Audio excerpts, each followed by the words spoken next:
ఏరా ఎక్కడికి వెళ్ళావు? నువ్వు డబ్బులు ఇవ్వలేదుగా, అందుకే బయటికి వెళ్ళా. మరి ఇల్లు గుర్తుకు రాలేదా? గుర్తొచ్చా మన ఇంటికి వచ్చా. ఇప్పటిదాకా ఎక్కడ ఊరేగావు? ఊరేగింపులో.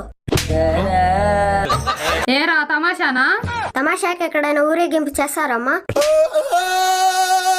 మరి తిండి గుర్తుకు రాలేదా? దానికి నేను గుర్తు రాలేదు.